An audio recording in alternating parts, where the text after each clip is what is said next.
پھر جنہوں نے سلام عرض کرنے کہا ہو ان کی طرف سے سلام عرض کرے السلام علیکم یا رسول اللہ. آپ کی امت میں سے جتنے لوگوں نے سلام عرض کرنے کے لیے کہا ہے ان سب کی طرف سے آپ کے دربار عالیہ میں, آپ کے بڑے دربار میں سلام عرض ہے السلام علیکم یا رسول اللہ. پھر آپ سے شفاعت کی درخواست کرے یا رسول اللہ دعا فرما دے اللہ آپ کے دین پر زندہ رکھے, آپ کے دین پر موت عطا فرمائے. پھر ایک کام اور کر لیں یا رسول اللہ آپ کی دنیاوی حیات طیبہ میں مہاجر اور انصار شہری اور بدو آپ کی خدمت میں آتے تھے اور آپ کے دست اقدس پر ایمان قبول کر کر بیعت کرتے تھے اور آپ کے ایمان پر اپنے ایمان پر آپ کو گواہ بناتے تھے. یا رسول اللہ بہت دیر سے آیا ہوں اور بہت دور سے آیا ہوں, لیکن یا رسول اللہ اپنے ایمان پر آپ کو گواہ بنانا چاہتا ہوں. اشہد ان لا الہ الا اللہ و اشہد انک رسول اللہ. کیا کہو گے؟ یہ کہ یا رسول اللہ گواہی دیتا ہوں کہ آپ اللہ کے رسول ہیں. تو اس کے لیے کیا جملہ ہے؟ و اشہد انک رسول اللہ, میں گواہی دیتا ہوں کہ آپ اللہ کے رسول ہیں. آگے بڑھ کر شیخین کی خدمت میں سلام عرض کریں السلام علیکم یا امیر المؤمنین ابی بکر الصدیق رضی اللہ تعالی عنہ جزاکم اللہ فاحسن الجزاء امت محمد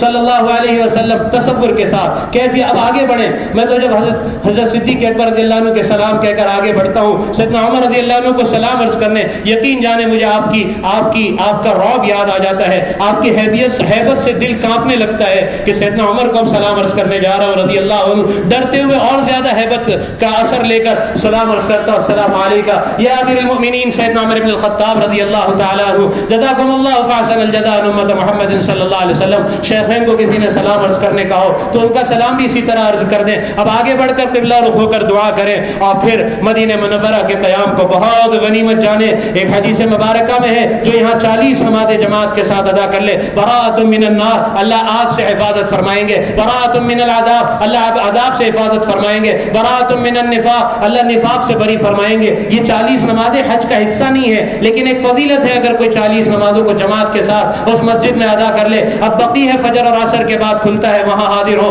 قبا حاضر ہو, شہداء احد کی خدمت میں حاضر ہو کر ایصال ثواب کریں, فاتحہ خوانی کریں. یہ مدینہ منورہ میں پھر ایک آخری بات, بے ادبی سے بچیں. مدینہ منورہ کی کسی چیز کو برا نہ کہیں. کسی نے صرف اتنا کہہ دیا مدینہ کی دہی کھٹی ہے, آقا خواب میں تشریف لائے فرمایا نکل جا ہمارے مدینہ سے اور جہاں کی دہی میٹھی ہو وہاں چلا جا.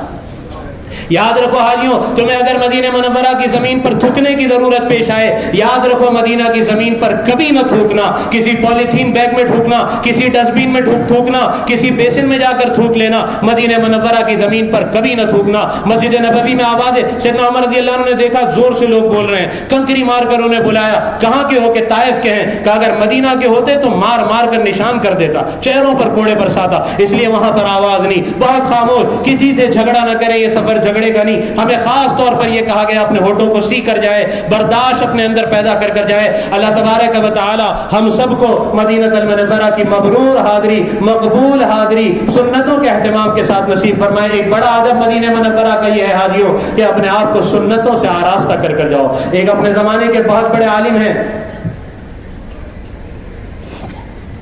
مدینہ منورہ کے ہمارے ایشیا کے ایک بہت بڑے عالم ہیں. مدینہ الرسول میں جب مواج شریف پر صلاۃ و سلام عرض کرنے کے لیے حاضر ہوئے تو رش بہت تھا, دور سے سلام عرض کر رہے تھے. دل میں آیا کاش تھوڑا جالی کے مواج شریف کی سنہری جالیوں کے قریب ہو جانے کا موقع ملتا.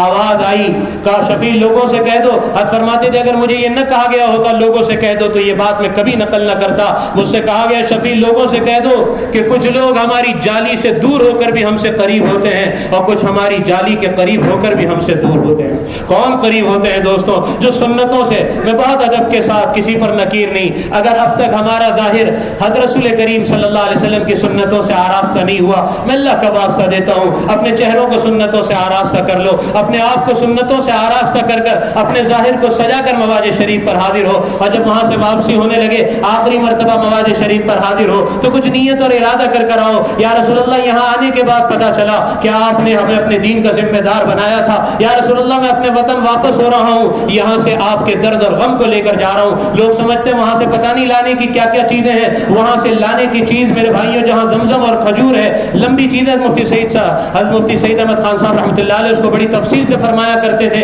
کہ وہاں سے لانے کی چیز ابراہیم علیہ الصلوۃ والسلام کی قربانی ہے. حضرت رسول کریم صلی اللہ علیہ وسلم کا درد و غم ہے جو آپ کے سینہ مبارک میں امت کے لیے تھا. اس درد کو, اس غم کو, سنتوں کو, وہاں سے تقوی کو, دین کو, توبہ کو لے کر آئیں. اور اس طرح جب اپنے گھر پہنچے تو بستی میں آنے کے بعد ہو سکے تو پہلے مسجد میں جائیں اور آئبون تائبون لربنا حامدون پڑھتے ہوئے اپنے گھر واپس ہوں. اللہ تبارک و تعالی ان گزارشات پر ہم سب کو عمل کرنے کی توفیق عطا فرمائے.